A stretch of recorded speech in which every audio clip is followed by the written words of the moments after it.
गणाधिपतये नमः। श्रीरामचन्द्राय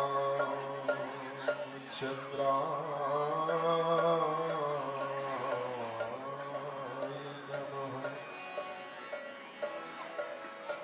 गुरुर्ब्रह्मा गुरुर्विष्णु गुरुर्देवो महेश्वरः। गुरुः साक्षात् परमब्रह्म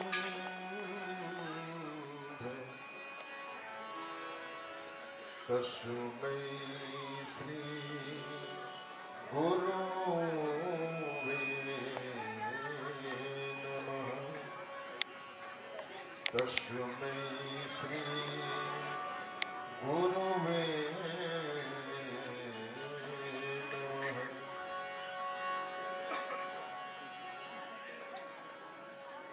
वर्णानामर्थसंघानां रसानां छन्दसामपि मङ्गलानां च कर्तारो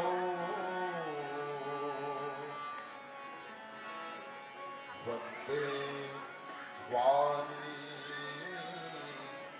विनायकौ।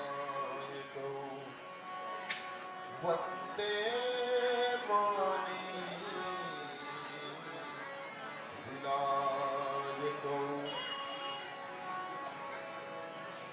प्रभु समर्थ सर्वज्ञ शिव सकल कला गुणधाम। योग ज्ञान वैराग्य निधि प्रणत कल्पतरूणाम।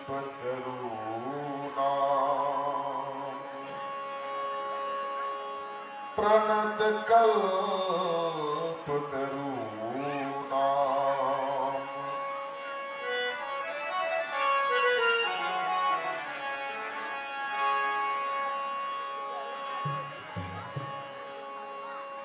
जनक सुता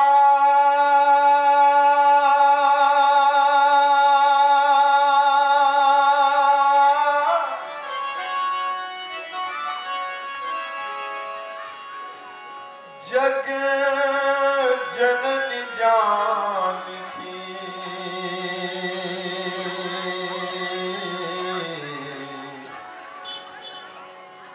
अतिशय प्रिय करुणा निधान की।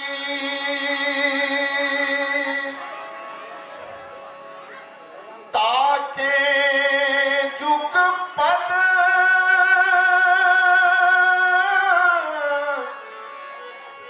कमल मनावो। जासु कृपा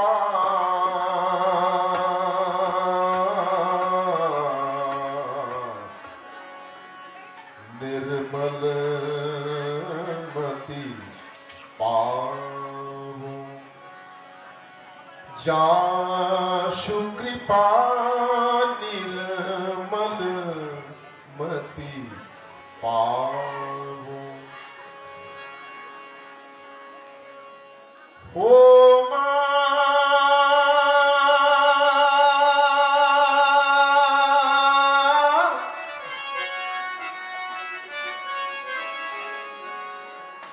जानकी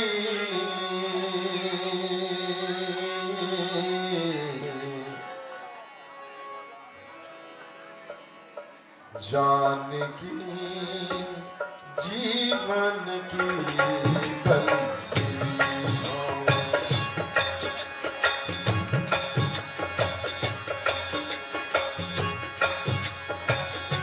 जानकी जीवन की बंसी हो।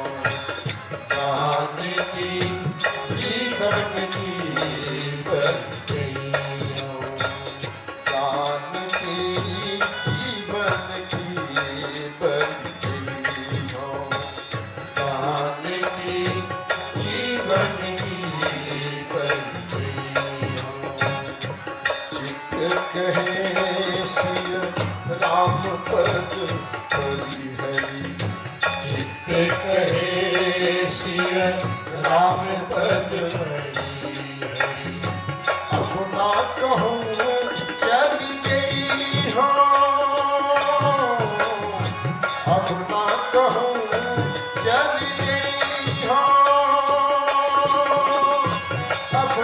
कहूँ चल गई हो जानकी जीवन की बन गई हो जानकी जीवन की बन गई हो मेरी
प्रभु पद विमोह न पैया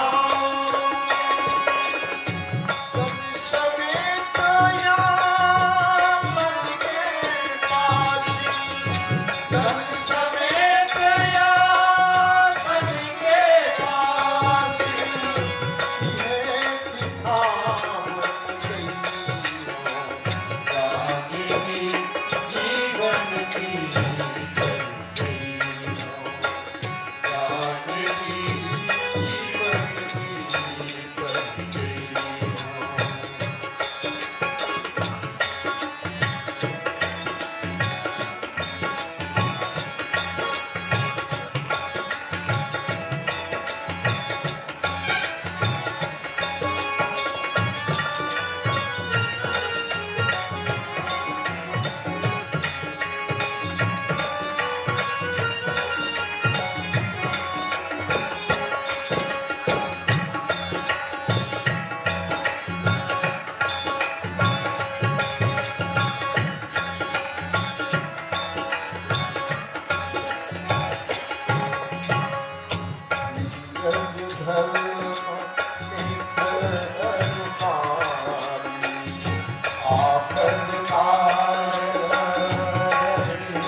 चल गई हो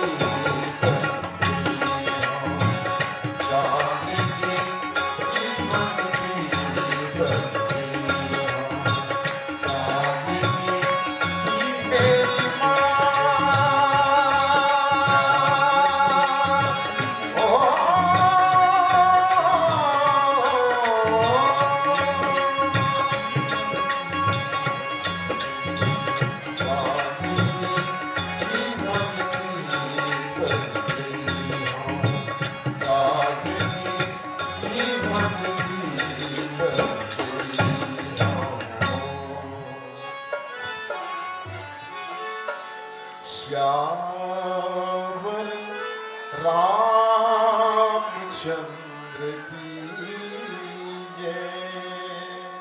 वंदे बोधमयं नित्यं गुरुं शङ्कररूपिणं यमाश्रितो हि वक्रोऽपि चन्द्रः सर्वत्र वन्दते। कृष्ण केशव कृष्ण केशव कृष्ण केशव पाहि मां। राम राघव श्री राम राघव रक्ष मां। धीरज धर्म मित्र अरुणारी आपद काल परखियाहि चारी। आपद काल बोले श्यावर रामचंद्र की जय। 25वां वर्ष आपके ग्राम भिलाई के इस आयोजन का रामचरितमानस के इस स्वर्ण जयंती अवसर पर गौरी भैया भी सामने खड़े हों और घोषक मंच पर किसी विषय वस्तु को आज के परिवेश में जब रखना है एक मापदंड तय करते हैं। पाश्चात्य संस्कृति की ओर आकर्षित होता भारत देश की संस्कृति से परे जाता भारत पूर्व और पश्चिम की बातों को रेखांकित करके प्रस्तुत पंक्ति को मुझे दिया गया है। मैं बहुत आनंदित भी होता हूं और मुझे रस लेने में आनंद आता है कि सचमुच में आज के परिवेश में इन प्रसंगों को हम कैसे रखें। वैसे प्रस्तुत प्रसंग रामचरितमानस में अनुसुईया गीता का है। मानसूया जी मां सीता जी के सामने जो मापदंड रख रही हैं, जो पातिव्रत धर्म की बातों का विश्लेषण कर रही हैं, मूलतः केंद्र में यह है। पर विषय वस्तु को जिस खूबसूरती से गौरी भैया ने विस्तृत किया है, मैं उस शैली से चलूं, लेकिन आरंभ मानस की शैली से करूं। सुनो सीता तव नाम सुमिरि नारी पतिव्रत करही। तो ही प्राण प्रिय राम कहूं कथा संसार हित। हे सीता सुन सीता तो नाम सुमिरि नारी पतिव्रत करही। तुम्हारा नाम स्मरण करके ही भारतीय नारियां पातिव्रत धर्म के मार्ग पर चलने के लिए प्रेरित होंगी और उस कठिन मार्ग को स्वीकार करेंगे। मैं जानती हूं। तो हे प्राण प्रिय राम, राम तुम्हें प्राणों से प्यारे हैं, लेकिन तुम्हारे ब्याज से कहूं कथा संसार हित। तुम्हारे ब्याज से मैं संसार के लिए पातिव्रत धर्म की बात निवेदन कर रही हूं। और जो मापदंड मेरे लिए आया है, धीरज धर्म मित्र अरुणारी आपद काल परखियाहि चारी। मैं सामान्य तो पहले आपके बीच निवेदन करूं, धैर्य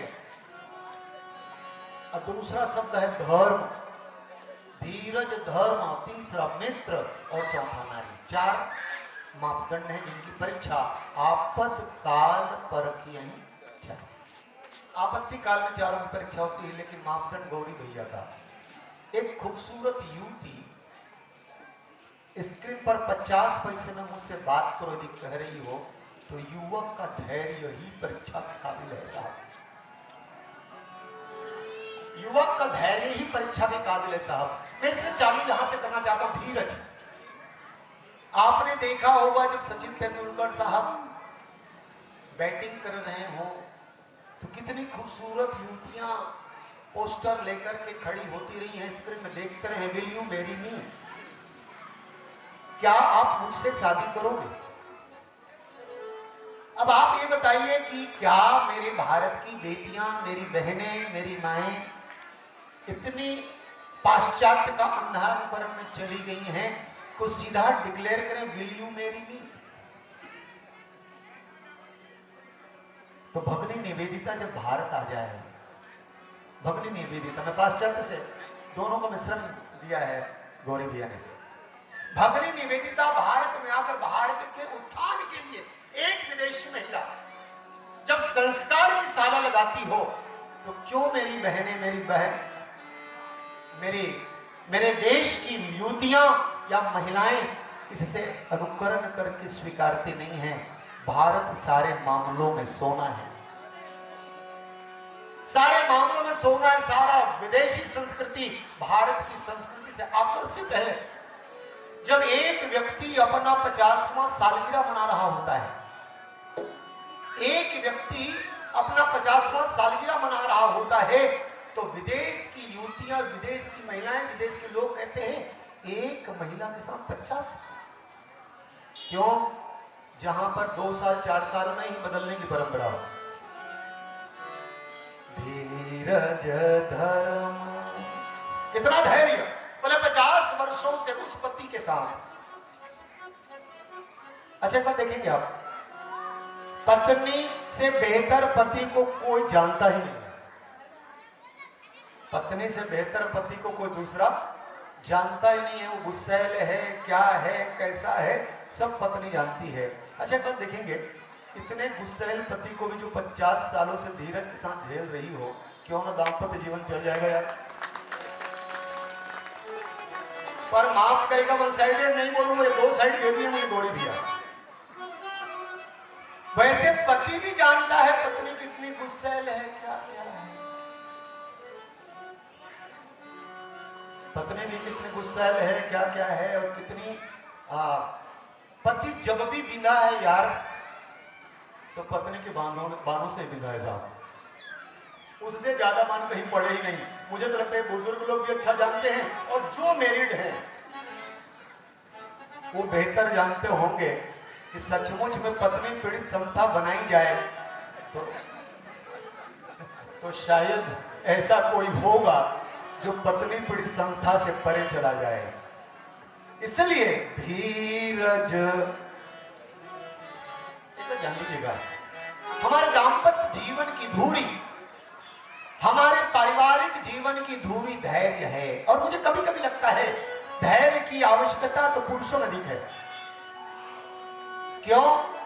महिलाओं से बड़ा धैर्यवान कोई हो ही नहीं सकता। महिला तो स्वाभाविक तौर पर धैर्य की प्रतिमूर्तियां हैं, धैर्य की प्रतिमूर्तियां हैं। बाल्यकाल से लेकर के अपनी वृद्धावस्था तक उसने धैर्य से ही अपने जीवन को संचालित किया है, और तब बचपन से लेकर वृद्धावस्था तक उसने समाज को ढोया है अपने धैर्य के बूते। हमारी बहनों ने, हमारी बेटियों ने, हमारी माओ ने अपने धैर्य के बूते इस समाज को सुरक्षित चलाने में अपनी भूमिका का निर्वहन किया। और यही धीरज आ जाए हमारे पुरुषों में। आवश्यकता कहां पे है? अरे भैया, वो तो आमंत्रित कर रही 50 के समय मेरे से बात करो। अब धीरज तो परीक्षी जाएगी आपकी साहब। मैं कहना ही चाहता हूं, जब जब वैभव आता है, जब जब ऐश्वर्य आता है, 2 बाधाएं आती हैं आपके सामने, हमारे सामने। क्या? कामिनी और कंचन। जब जब ऐश्वर्य आता है किसी के जीवन में, तो 2 बाधाएं सहजता से आती हैं, कामिनी और कंचन। और इसको जिसने पार कर लिया तो समझ लीजिए उसने जीवन जी लिया। और जो इसमें फंसा, पक्का जान लीजिए दलदल में चला गया, फिर उसके लिए कुछ नहीं है। 2 नाम ही लूंगा, विनोद कांबली साहब और सचिन तेंदुलकर साहब। तो प्रत्यक्ष बोलने की बुरी आदत है, क्या करूं। दोनों एक ही गुरु के चेले हैं। आचरेकर साहब के चेले विनोद कांबली साहब शुरू में तो इतने ज्यादा प्रतिभावान कि तेंदुलकर साहब पीछे हैं, लेकिन जब रिजल्ट में पूरे परिणाम में जाएंगे तो सचिन का धैर्य सामने आ गया। डॉक्टर अंजलि मात्र, और डॉक्टर अंजलि के साथ साथ समझ लीजिए आज हमारे देश के आइकॉन के रूप में कोई व्यक्ति प्रस्तुत होता है तो सचिन तेंदुलकर है। क्यों? धीरज। उसके बाद दूसरा शब्द है धर्म। मैं व्यवहारिक जगत में इसलिए बोलना पसंद करता हूं क्योंकि यह प्रामाणिक हो जाता है आज के देश में। एक बात जान लीजिएगा, धैर्य की आवश्यकता पुरुषों को क्यों ज्यादा है। राम को देखने। सारे राजा टूट पड़े हैं धनुष को तोड़ने के लिए, राम जी चुप हैं, धैर्य दिखेगा। पूरे राजा टूट पड़े हैं, यहां तक कि ऐसा लगा ही नहीं कि वहां पर खलबली मची हुई है। सारे राजा मैं पहले के चक्कर में लगे हुए हैं। एक व्यक्ति निशब्द और पूर्ण शांति के साथ बैठे हुए हैं, वो है भगवान राम। एक क्षण के लिए क्या ये नहीं लगता कि सीता जैसी एक नेत्रतम सुंदरी सामने हो, प्रतिभावान के साथ साथ शक्तिवान युवती सामने हो, रूपवान युवती सामने हो, उसको पाने के लिए कामना नहीं, कौन नहीं करेगा। लेकिन राम ने साबित कर दिया, यदि आपको श्रेष्ठ चीजें पानी है तो आपको प्रतीक्षा करनी पड़ेगी, धैर्य धरना पड़ेगा। मुझे दृष्टांत याद आ रहा है, मेरी आदत दृष्टांत की है, क्या करूं। एक गांव में अकाल पड़ा, और अकाल पड़ा तो एक सेठ ने बच्चों के लिए रोटी बनाकर बांटने की व्यवस्था की। रोटी बनाकर जिस जगह पर रोटी बांटी जाती, सारे बच्चे आकर के रोटी छीनते और हर बच्चा चाहता मुझे बड़ा रोटी मिल जाए।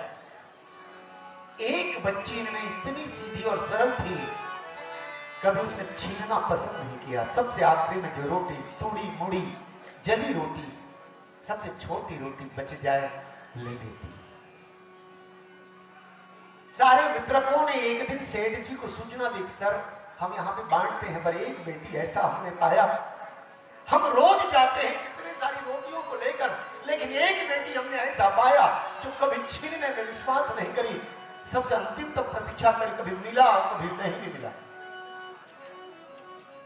और मिला तो सबसे अंतिम का वह वस्तु जो रिजेक्ट कह सकते हैं वह मिला, लेकिन उसने उफ नहीं किया, कभी शिकायत नहीं की कि मुझे रोटी क्यों मिली।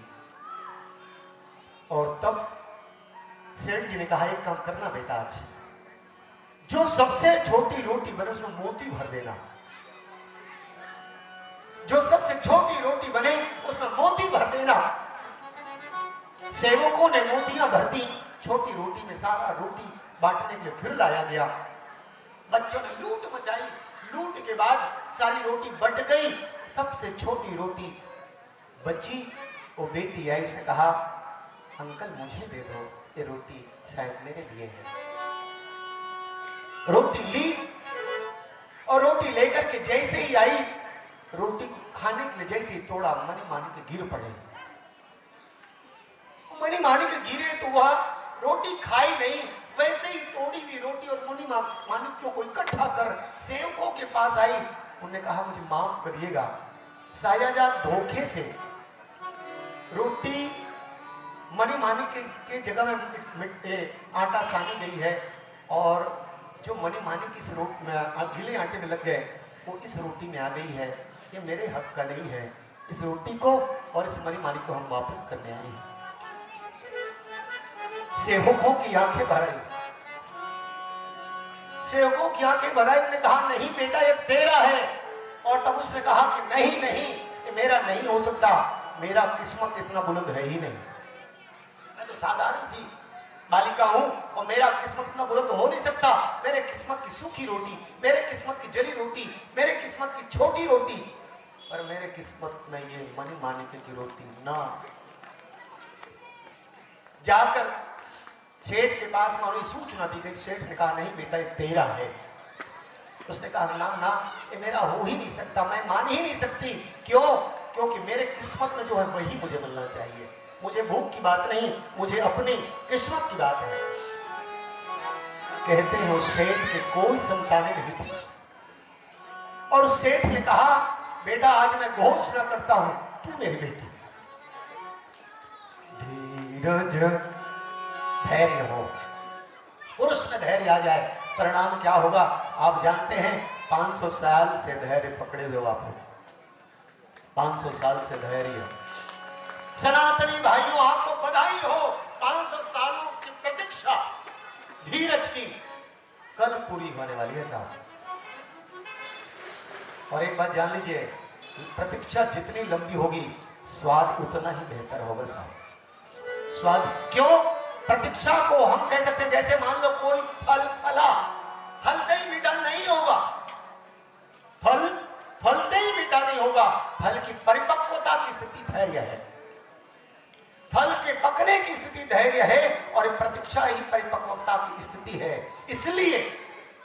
पूरा देश एक तारीख पर केंद्रित है, वो है 22 तारीख। और एक बात जान लीजिए, एक ऐसा धैर्यवान व्यक्ति जिसने साधना के क्रम में अपने विवाह के बाद भी पत्नी के साथ रहना स्वीकार नहीं किया हो, साधना के क्रम में जिसने वैराग्यवान वानप्रस्थी जीवन स्वीकार किया हो विवाह के बाद, वह लगा हुआ है इस मुकाम की ओर हमको लाने के लिए। और वो तारीख कल है।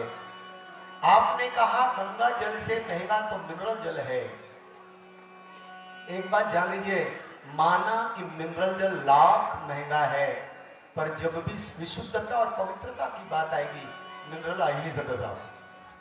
मेरा भारत गंगा जल है, मेरा भारत गंगा जल है। माना कि मल्टीप्लेक्स में जो चीजें बिक रही, मैं तो कभी कभी कहता हूं, एक बात जान लीजिए, हम भारत, बहुत अच्छा इशारा किया है हमारे गौरी भैया ने, मल्टीप्लेक्स के जो दुकानें हैं वो हमको रामायण के लिए चंदा नहीं देती साहब। वो दुकानें हमारा पूरा लेती हैं, बल्कि हमको लुभावने देकर एक पर एक फ्री ऐसा कहकर के हमारा धन बटोर लेती हैं। पर चंदा के लिए जाओ तो 1 रुपया नहीं मिलता साहब। हमको तो हमारे गांव के परचून से ही लेना पड़ेगा। क्यों? यही हमारा समन्वय है। धीरज धर्म धैर्य हो। पाश्चात्य ने धैर्य धरना सीखा। भारत को देखकर वृंदावन जाइए, इस्कॉन मंदिर में पूरी अंग्रेज महिलाएं, अंग्रेज लोग रहते हैं पूरा। आप जाकर देखिए, आपको बड़ा आश्चर्य लगेगा जब अंग्रेज महिला आकर के गोबर थोपे। गोबर थोपने में भी आनंद है साहब। क्या जनाबाई का नाम आपने सुना होगा? हमारे महाराष्ट्र प्रांत की एक भक्त महिला जनाबाई गोबर थोपती थी। हाँ, गोबर थोपती थी।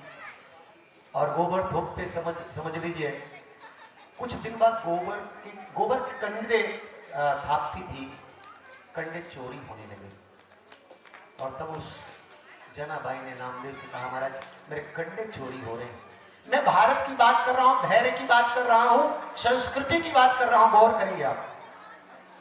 मेरे कंडे चोरी हो रहे नाम। मैंने कहा कंडे चोरी पकड़े कैसे जाएंगे? उन्होंने कहा महाराज मेरे कंडे को जो ले जाएगा पकड़ा जाएगा। क्यों? कंडों को मेरे द्वारा समुच नारायण को पाले। इसलिए हमारे देश में एक और व्यवहारिक बात के साथ बात जोड़ूं। शायद मुझे लगता है सीता नुई एक बहुत बड़ी कॉर्पोरेट स्तर की हमारी एक महिला व्यक्तित्व, जिसने अपने व्हाट्सएप में एक वीडियो शेयर की, जिसको हम कह सकते हैं मन साइकिल का एक फोटो शेयर किया। ऋतु धर्म वाला एक फोटो शेयर किया, कपड़े गंदे कुछ रक्त से सने हुए। जिन जिन लोगों ने फोटो देखा, फोटो देखने के बाद उन लोगों ने फोटो डिलीट किया। कितनी मूर्ख महिला है, कितनी संभ्रांत होने के बाद बोले अपने ऋतुकाल का फोटो शेयर कर दिया, सबने डिलीट किया। पर उस महिला ने फिर से फोटो शेयर किया और लिखा, एक बात जान लीजिए, ऋतु चक्र हमारे लिए श्राप नहीं, भगवान की नेमत है। ऋतु चक्र हमारे लिए भगवान की नेमत है। हमको बच्चा पैदा करने के लिए ये विशेषता भगवान ने बख्श दी। जब तक दृष्टि यह नहीं आएगा तब तक हम चीजों को समझने में समर्थ रहेंगे। धीरज धर्म। एक व्यक्ति घोड़ा पालता था, संयोग से इसका एक ही घोड़ा था, घोड़ा भाग गया। और भागा तो कुछ लोगों ने कमेंट्स किया, अरे यार तेरा घोड़ा भाग गया, तेरा तो गया। उसने कहा ठीक ही है, कोई बात नहीं। दूसरे दिन घोड़ा आया तो 4 घोड़ों को लेके आ गया। एक घोड़ा में अब 5 घोड़े हो गए। अब सारे लोगों ने आकर बधाई दी, अरे वाह यार तेरा घोड़ा भी बड़ा चालाक है, खुद तो जाता अकेले है लेकिन 5 को लेके आता है।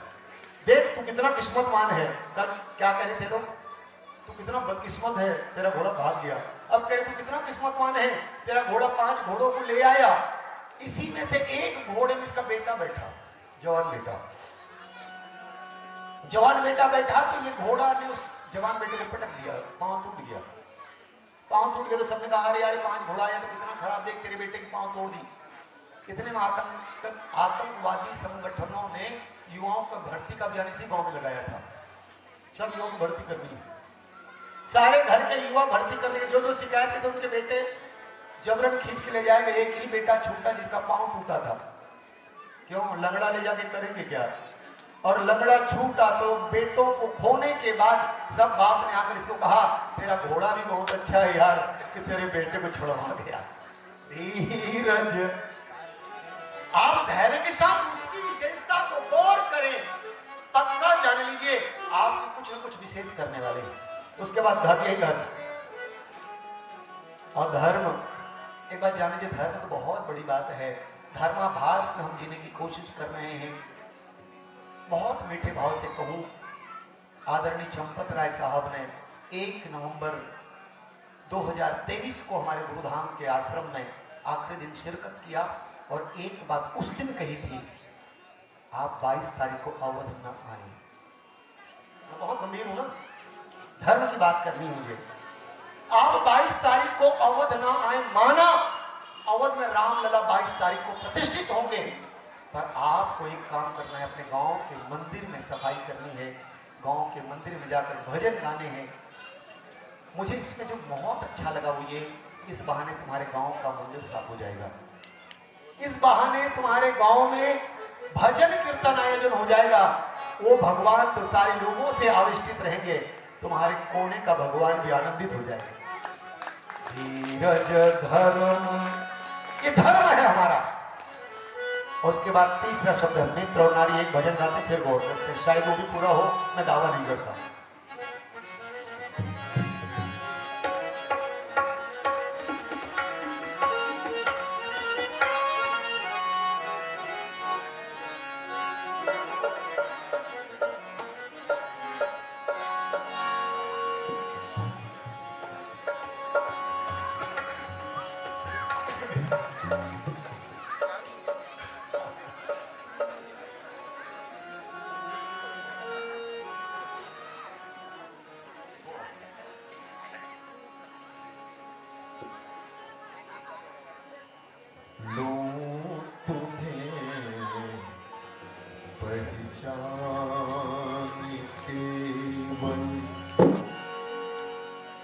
बस एक ही वरदान दो प्रिय,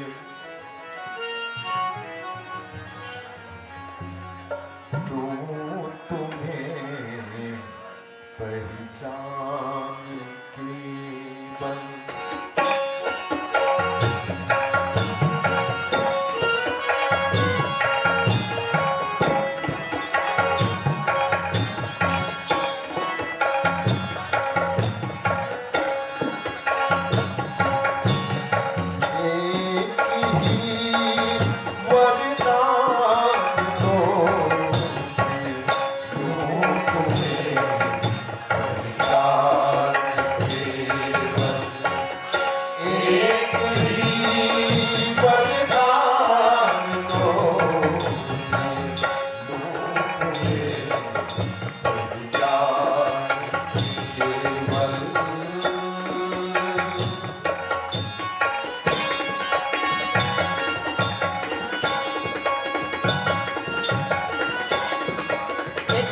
धर्म का पालन करने वाली महिला रहती थी अपने पति के साथ, उसके सामने में एक गणिका रहती थी।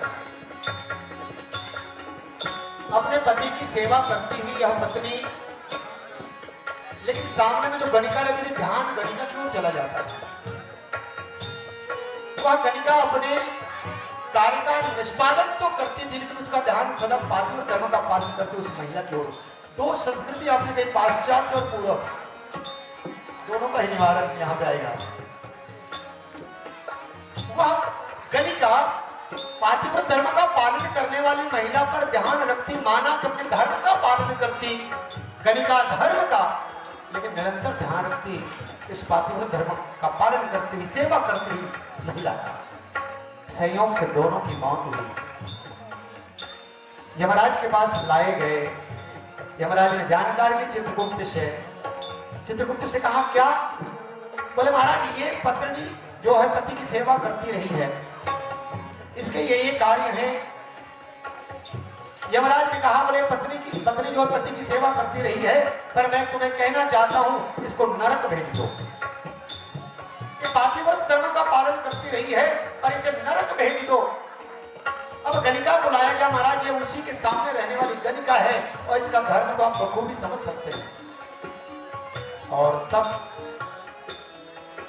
उस गणिका के लिए यमराज ने घोषणा की स्वर्ग भेज दो।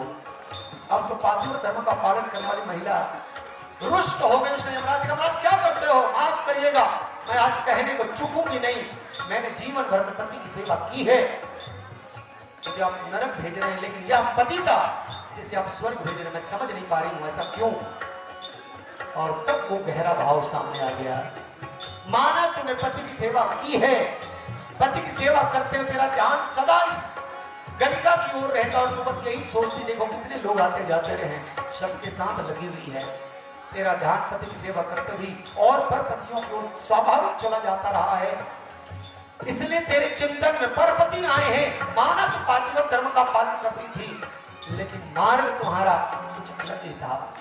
और यह गणिका ये माना की पतिता है, इसका कार्य वही है, लेकिन इसने निरंतर आपका चिंतन किया। क्या सौभाग्य है इस महिला का, एक पति के साथ रहकर उसकी सेवा कर मोक्ष प्राप्त करे। ये चिंतन इसके आए और ये चिंतन का परिणाम माना कि पति का दिखती है, और इसका चिंतन निरंतर पति सेवा में लग करके इसको पति से पावन बना दिया है, इसलिए स्वर्ग जाती है।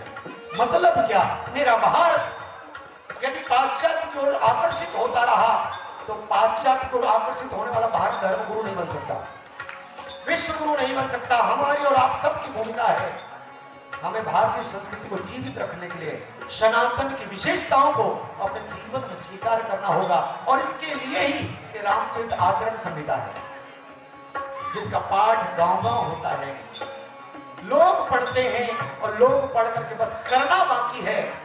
बोले 22 को राम आए, इससे पहले 21 को हमारे पास क्यों नहीं आ सकते, आचरण में आ जाए।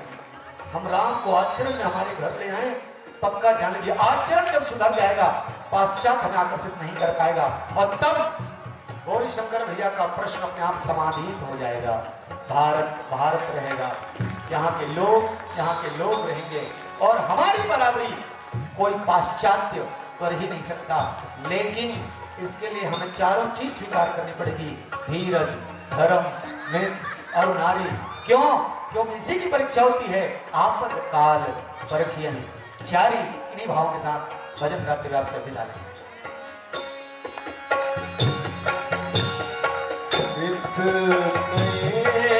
परिधान में गाँव बना कर वेश आते